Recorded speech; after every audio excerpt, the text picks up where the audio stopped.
Welcome back to my channel. My name is Peyton Hawes. If you're new here, today I'm going to be doing a recap and review of the Hulu docuseries Secret Lives of Mormon Wives, episode 3. If you haven't seen episode 1 or 2, go back and watch those and then come back to this one. If you haven't watched the show, there are going to be spoilers. I'm going to be talking about people and all the stuff that happens and whatnot. So know that. Spoiler alert. Reason that I feel like I'm a good person to recap and review this is because I myself am an ex-Mormon. Me and my husband both are. I was married at 18. We were engaged 4.5 weeks after we met, and then we were married 4.5 weeks after that. So very quick, typical Utah Mormon dating marriage situation. So yeah, I'm going to be reviewing this, just talking about, what feels truly authentic to the Mormon church and what doesn't. There are tons of Mormons freaking out about all of the trailers being like, "That's not my church. This is twerking and drinking and cursing and all this stuff, and this is what we believe." Just because some people don't follow all the rules doesn't mean they're not Mormon. The show is talking about, they're like, oh, this person doesn't follow all the rules, and this person doesn't do this, and this person does this, and they are Molly Mormon, and they're not. They're on the complete opposite side of the spectrum of blah, blah, blah, blah, blah, blah. It's a very wide spectrum of where people land spiritually and how much the church means to them. It's a spectrum, and I believe it is very authentic to at least Utah Mormons. I think there is a wide spectrum of people and how much they believe or how much they attend or how many of the rules that they're following. You've got people who follow a majority of the rules, and you've got people who basically don't follow any of the rules and who are probably just in it out of habit because they were born into it, and stuff in between. And I think that's very normal. Everybody is going through their own thing. Everybody believes their own thing, all this stuff, whatever. That is how I feel about it all so far. So to get started, the beginning of episode 3, Jen's husband, Zach, is introduced. And Zach is graduating from BYU, so they're having a little party for him. They have the owner of Thirst at this party, and Thirst is a really popular soda shop here in Utah. It's not as popular as Swig. I think Swig is probably the most popular one, but Thirst is another one, and they have the owner there. I guess they know him, and he brought a bunch of their drinks and stuff where you can make your own creation. And Macy pops in and she's like, soda is the Mormon version of coffee, and she is 1000% correct. You cannot drink coffee in the Mormon church. Some people do it anyway, but I would say the vast majority don't, and the vast majority will judge you if you're drinking coffee and you're a member of the church. I honestly feel like people will judge someone less if they're drinking coffee and they're not a member of the church, but if you are a member of the church and you're drinking coffee, you're judged more. Kind of weird, but yeah, that's totally right. Like people, she said this, she's like, Macy goes, you're gonna see people in line getting their soda at 8 a.m. like it's coffee, and that's very real. I personally love all the soda shop, but sugar is really hard on my body, and as much as I love sugar and it's hard to avoid, it is much easier for me to avoid when it comes in liquid form, because I will feel like absolute garbage if I drink that. It just makes me feel horrible, so I just get all the artificial stuff like Diet Dr. Pepper is my favorite. I love Diet Coke. I'll have Diet Mountain Dew. I will literally have Sprite Zero, all the things. So I get all the sugar-free syrup. Okay, this is not about me. Anyway, Jen says her mom is the cleaning lady at the hospital. Zach's dad is a neurosurgeon. I believe she said neurosurgeon. She could have said like, I wonder if it was like a cardiovascular. Honestly, I watched the show last night, so it might have been neurosurgeon, but don't quote me on that. But anyway, she was basically explaining that her mom is like not wealthy, and she's the cleaning lady at the hospital, and then at that same hospital her husband's dad is a surgeon. So I don't really know why she said that or brought it up. There wasn't really a lot of explanation. It really just seemed like she was uncomfortable and slightly embarrassed by that, and I kind of felt sad for her that she was feeling that way, because everybody has their different, talents, things they're good at, things that they like to do, things that they enjoy. Everybody has a different way of life and expectation for what kind of life they want to live. And I don't think that there's anything wrong with having a lifestyle where you make a small amount of money and having a lifestyle where you make a lot of money. Everybody's priorities are in different places, but I'm also not in her situation, so I don't know. But you could kind of tell that she was a little bit uncomfortable about that. Whitney and Jen are both mad about the alcohol that Jesse brought to Zach's graduation party. Everyone was hot tubbing and Jesse had like a flask and that had alcohol in it and she was drinking, and Jen felt like that was really disrespectful because obviously you're not supposed to drink alcohol in the Mormon church, and she knows that some of the girls dabble in alcohol on an like occasionally, but she felt like it was really disrespectful. This was an event for it was like had her husband's family was there and they're all members of the church too, and like Jen just felt like that was really disrespectful of Jesse. I was kind of like eye rolling personally because I don't think it's that big of a deal, but also my previous Mormon brain also understands where Jen is coming from, because I might have also been embarrassed if I had friends bringing alcohol to some like event where a bunch of my other Mormon family was attending. I'd probably be like, oh my gosh, like, sorry, I don't know what to do or say. But then my current brain was like, oh my gosh, it's not that big of a deal. But Whitney was also annoyed about it. It wasn't Whitney's event, but Whitney is also, you know, considered one of the more like molly Mormons. And she was just like, oh my gosh, I can't believe you would do that. Then it kind of switches to the girls, some of the girls getting like Botox and laughing gas. And it's kind of a funny scene because they talk about how they equally go for the Botox and the laughing gas. Like they're equally fun for them to do, and they'll get the laughing gas and they're just sitting there laughing at each other and getting their Botox and stuff. And I just thought it was kind of like a funny snippet that they added to the show. Macy was saying that it's her understanding that the church doesn't really have a stance on things like Botox and lip injections and plastic surgery and stuff like that. I've definitely heard prophets and apostles talk about those kinds of things. In one of my recent videos where I went over 7 harmful teachings of the Mormon Church for children, I did read through a talk from Holland, Elder Holland, and he talked about how personally he disagreed with that kind of stuff and that we should just love our bodies the way that they are.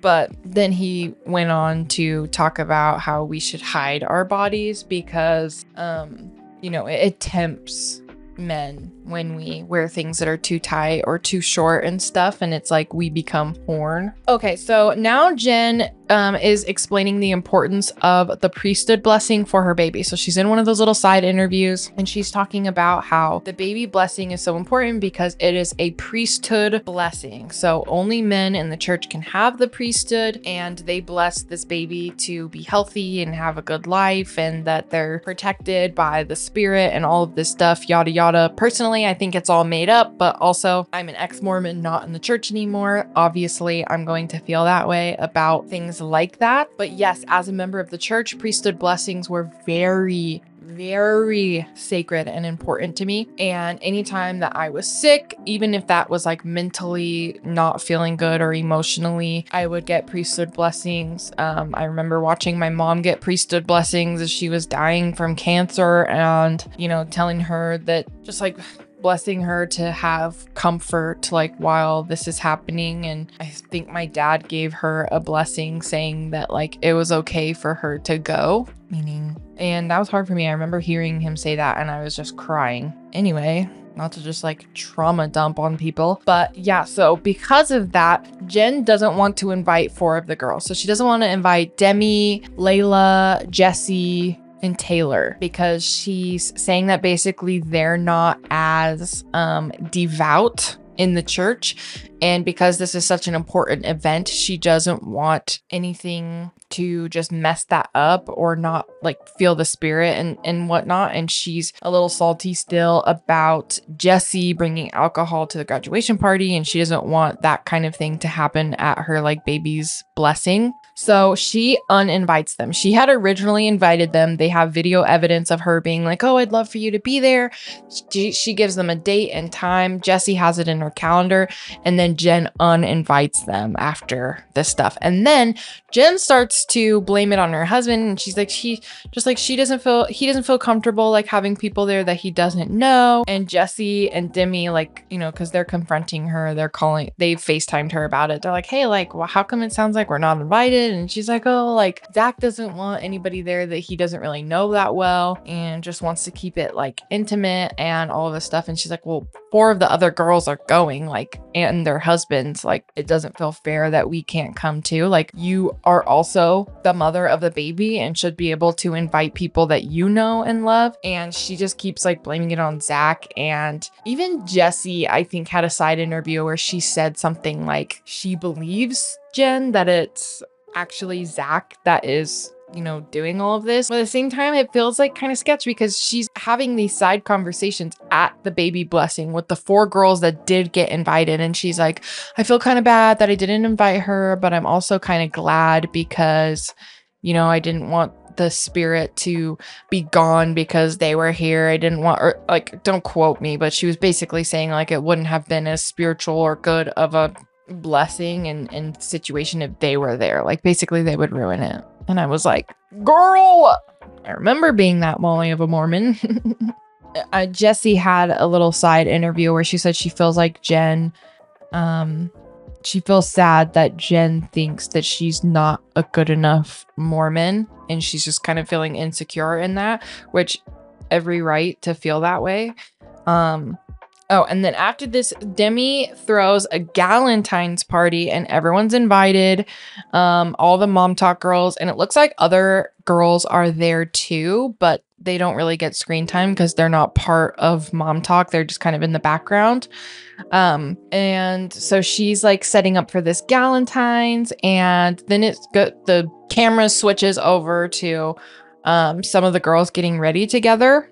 There's like Whitney and Demi, and I think Jessie was there. It was just like a couple of the girls getting ready, and they're laughing about how Demi said that she's a 9 out of 10 on the Mormon scale.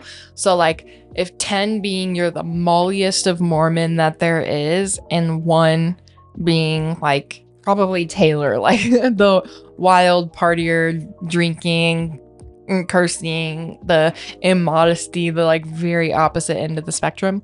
And at least at this time, or how she's perceived on camera. But Demi says she's a 9 out of 10 on the Mormon scale, and all the girls are just like laughing about it. Oh yeah, Demi wasn't there with them because Demi was at her house getting ready and setting up for Galentine's. So it was other girls. It was Whitney and Macy. Anywho, so they're just laughing that Demi said she's a 9 out of 10 on the Mormon scale because they're like, that's insane. And while they're talking about her, they say that she supposedly did some type of sensual act involving fruity cereal, and none of the girls believe that it was real. And supposedly Demi called her husband and put him on speaker and was like, hey, remember when this happened? And he's like, yeah. And like, remember this. And he has no idea that he's on speaker and all the girls are listening. But basically it proves that whatever the act was really did happen, according to them anyway. And they're not saying like what it was. They're just saying that it was something involving fruity cereal. And so Whitney like made a joke. She brought a gift to the Galentines party where she poured a bunch of like fruity Pebble cereal, it's like an off-brand, into this bin and like put a lid on it and wrapped it. And she told Demi she brought her this gift, and Demi opened it and her jaw just dropped. She couldn't believe that like people were talking about this. And I guess she supposedly told her husband that she would never tell a soul what they had done. And she told somebody in the Mom Talk group, and they told everybody else. So now everyone knew about it, and she felt super bad and, you know, told her husband about it, and he was like upset, but they had a conversation about it, and like, you know, they were good after that. But yeah, Demi felt really bad, and she was just upset that people were talking about it. I really want to know what it was and how are Fruity Pebbles involved in the bedroom? Look, I feel like I do a lot of stuff in that area. I feel like we're very well versed. I feel I read a lot of spicy romance novels, and we do a lot of things, okay? I'm not trying to be super TMI over here, but I'm just like, how are Fruity Pebbles involved? How do you deal with Fruity Pebbles? I don't get it. Whipped cream? I get it. Chocolate? I get it. Even fruit, strawberries and cherries, I get it. How the frick do you get, which frick is also, I feel like, a Mormon thing to say. Anyway, let's see. Taylor finds out at the Galentines that there were, you know, all these girls that like that were uninvited to the baby blessing, and she was super annoyed about it. And so all the uninvited girls go to a bowling alley and they just bowl together on a Sunday. They're like, we're breaking the Sabbath. We're gonna go bowl on the Sabbath. Another rule in the Mormon church is that Sundays, you know, are the Sabbath day. You keep the Sabbath day holy. You do like intimate family activities. You do church. You go to church and you stay home. You don't go out and do things. You don't go grocery shopping. You shouldn't work unless you are someone who's important, like in the medical field, or you're like an emergency response career, whatever the word is. I'm like drawing a blank. And at the very end, you find out that Macy planned a whole weekend getaway for her birthday, and she's renting a penthouse for all the girls to come and hang out and for people to come together and to try and like regroup everybody. And she just wants everybody to get along and be happy. And she's like, there might be drama at first. Some people need to have like conversations in order to be able to move on. So it might be drama, but also like, I just want everyone to get along again. And so that's kind of how the episode ends. And then the next episode will go into that stuff. So I'm going to go film episode 4. So hopefully you stay tuned to watch that one. If you like this video, please give it a thumbs up and subscribe. And I will see you in my next video. Thanks, guys. Bye.